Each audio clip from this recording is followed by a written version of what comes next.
আজ থেকে রোগীদের ঘাটাল হাসপাতালে সিটি স্ক্যান করা যাবে। নমস্কার, স্থানীয় সংবাদের ডিজিটাল মিডিয়ায় বিশেষ একটি খবর নিয়ে আমি মন্দিরা মাঝি। শুক্রবার ঘাটাল সুপার স্পেশালিটি হাসপাতাল থেকে শুরু হলো সিটি স্ক্যান পরিষেবা।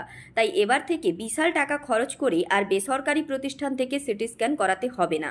ঘাটাল সুপার স্পেশালিটি হাসপাতালে বিনামূল্যে সিটি স্ক্যান করতে পারবেন রোগীরা।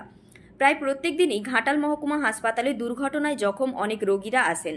অন্যান্য চিকিৎসার পাশাপাশি তাদের সিটি স্ক্যান করার প্রয়োজন হয়, কিন্তু এতদিন পর্যন্ত ঘাটাল হাসপাতালে সেই পরিষেবা ছিল না। তাই রোগীদের সিটি স্ক্যান করার জন্য বেসরকারি প্রতিষ্ঠানের ওপর নির্ভর করতে হতো।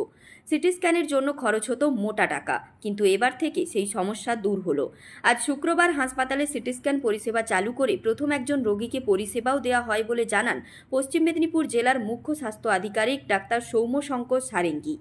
তিনি বলেন, কয়েক মাস আগেই হাসপাতালে সিটি স্ক্যানের মেশিন নিয়ে আসা হয়েছিল, কিন্তু কিছু কাজ বাকি থাকায় এতদিন তা চালু করা সম্ভব হয়নি।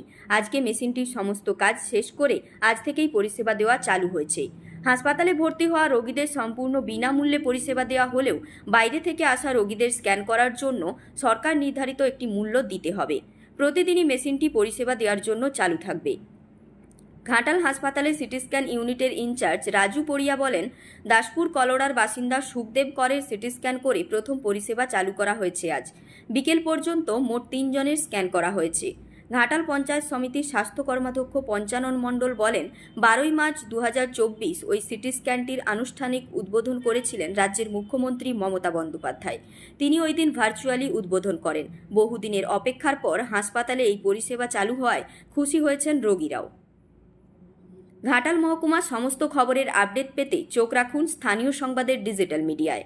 নমস্কার।